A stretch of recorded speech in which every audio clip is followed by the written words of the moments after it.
আসসালামু আলাইকুম, welcome back to my channel. যে যেখান থেকে দেখছেন আশা করি সবাই অনেক অনেক ভালো আছেন, ভালো থাকেন এই কামনা করি। রমজান মাস চলছে আর নিত্য আমরা বুট ছোলা পেঁয়াজু কমন আইটেম আমরা খাচ্ছি। তো এরই মাঝে একটু আনকমনভাবে কিছু রান্না করা, আনকমন রেসিপি ট্রাই করা, এটা সবারই ভালো লাগে।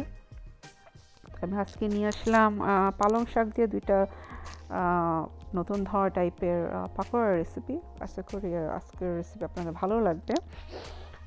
জাস্ট খেতে খেতে একটু ভিন্নভাবে কিছু ট্রাই করা, একটু ভিন্নতা না বৈচিত্র্যতা না ইফতারিতে। তো এর জন্য আমি এখানে পালং শাক পাওয়া যায়, এখানে এই টাইপেরই পালং শাক পাওয়া যায়, আমরা এটা কিনি। তো এখান থেকে আমি কিছু পাতা নিয়ে নিচ্ছি। আর পাতার যেহেতু পালং শাকগুলো একটু বড় হয়, তা আমি ওই যে উপরে ডাঁটাটা ফেলে দিব। ডাঁটাটা ফেলে দিয়ে কিছু পাতা আমি এখান থেকে নিয়ে নিচ্ছি, মানে খুব বেশি বড় না আবার খুব বেশি ছোট না। তাই এই আমার এগুলো পাতাগুলোকে আমি এখন এই হচ্ছে সে পাতা, আমি আনুমানিক কিছু নিয়ে নিলাম এবং পাতাটাকে খুব ভালো করে ধুয়ে পানি ঝরিয়ে আমি ড্রেন আউট করে এটা রেখে দিলাম স্ট্রেনারে। এখন চলে যাব পাকোড়া বানাবো। অবভিয়াসলি বেসনের গোলা তৈরি করতে হবে। তো জন্য আমি এখানে দিয়ে দিয়েছিলাম 1 কাপ পরিমাণ বেসন, আর এখন দিয়ে দিলাম 2 টেবিল স্পুন চালের গুঁড়ো, আর দিয়ে দিলাম আন্দাজ মতো লবণ। অনেকে আছেন এটার সাথে ময়দা ইউজ করেন, কর্নফ্লাওয়ার ইউজ করেন। আমি এক্সট্রা কোনো ইনগ্রিডিয়েন্টস ইউজ করছি না, লাইক ফ্লাওয়ার টাইপের। আর দিয়ে দিলাম অল্প হাফ টিস্পুনের মতো মরিচ, আর ধুয়ে দিলাম একটু জিরে গুঁড়ো, আর খুবই অল্প পরিমাণে একটু দিয়ে দিয়েছিলাম গরম মশলা গুঁড়ো।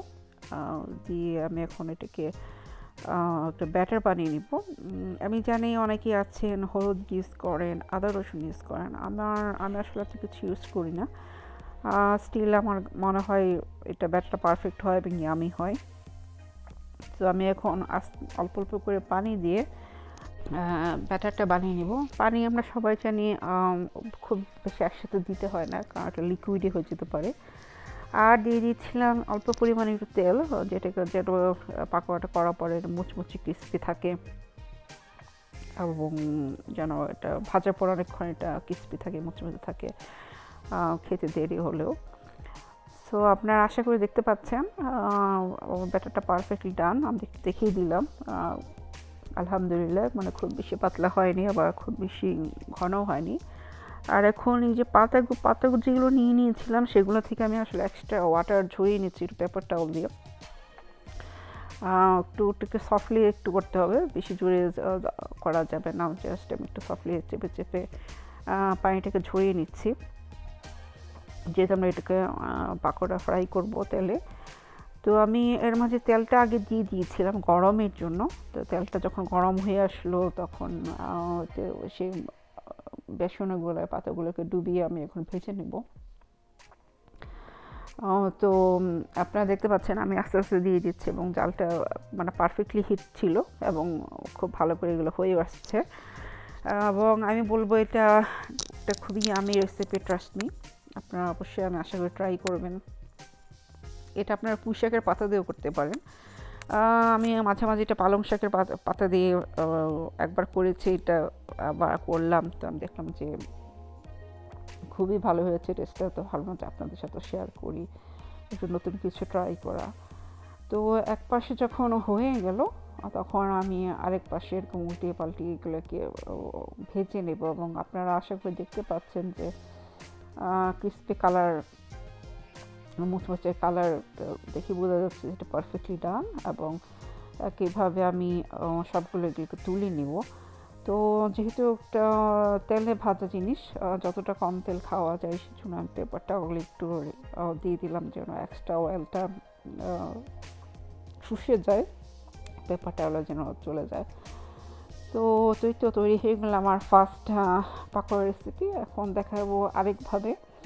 তো এর জন্য আমি ওই কিছু পাতা আমি কেটে নিয়েছি, ভালো করে ধুয়ে নিয়ে এখন কুচি কুচি করে কেটে নিচ্ছি। আর মেক শিওর অবশ্যই পাতা অনেক সময় প্রচুর পরিমাণে বালি থাকে, পাতা যেন খুব ভালো করে ওয়াশ হয়।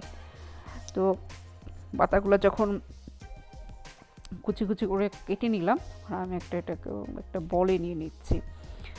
আর এখন সেই কুচি করে রাখা পাতার মাঝে এখন দিয়ে দিব আমি যে ডাল ব্লেন্ড করে নিয়েছিলাম, ডাল বাটা, সেই ডাল বাটা দিয়ে দিচ্ছি। আমরা অনেকেই পুঁইশাকের পাতাকপির পাকোড়া করি বেসনে দিয়ে। আপনারা একটু এটা ডালের সাথে মিক্স করে দিয়ে এভাবে করতে পারেন, এবং টেস্টটা খুবই ভালো আসে। Trust me, believe me, I hope you like it and try. So আমি ডালটা একেবারে দিইনি, কতটুকু লাগবে বুঝতে পারছিলাম না, তো ডালটা দেওয়ার পরে এখন দিয়ে দিলাম বেসন। আমি প্রথমে 2 টেবিল স্পুন দিলাম, ফুল 2 টিস্পুন,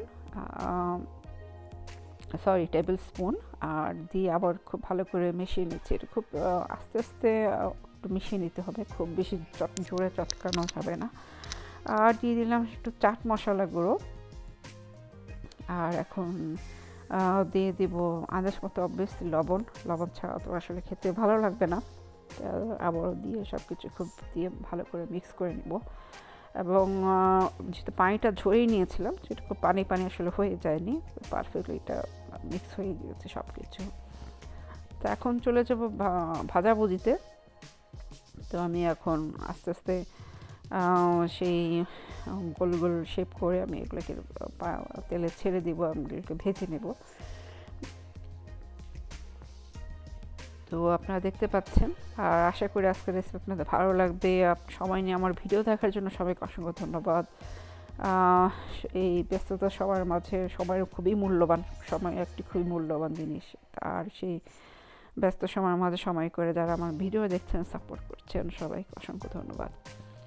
তো আপনারা দেখতে পাচ্ছেন, আমি এক পাশ হয়ে যাওয়ার পরে উল্টে আরেক পাশ করে নিলাম, এবং এখন এগুলোকে উঠিয়ে নিচ্ছি। আমি না বললেও আমি আশা করি আপনারা বুঝতে পারছেন যে এটা কতটা ক্রিস্পি হয়েছে, ইয়ামি হয়েছে। পারফেক্টলি ডান। সো আমি এখন এটাকে এভাবে একে সবগুলোকে ভেজে নেব এবং নামিয়ে নেব। তো তৈরি হয়ে গেলো আজকে আমার 2ভাবে দেখানো পাকোড়া রেসিপি। আশা করি আপনাদের দুটো রেসিপি ভালো লেগেছে, এবং কোন রেসিপিটি আপনাদের কাছে ভালো লেগেছে প্লিজ কমেন্টে জানাবেন। যদি বাসায় ট্রাই করেন প্লিজ কমেন্ট করে জানাবেন কেমন লেগেছে। আর সবাই যেখান থেকে দেখছেন সবাই অনেক ভালো থাকেন। আমার জন্য দোয়া রাখবেন, আপনার জন্য দোয়া রইল। আল্লাহ হাফেজ।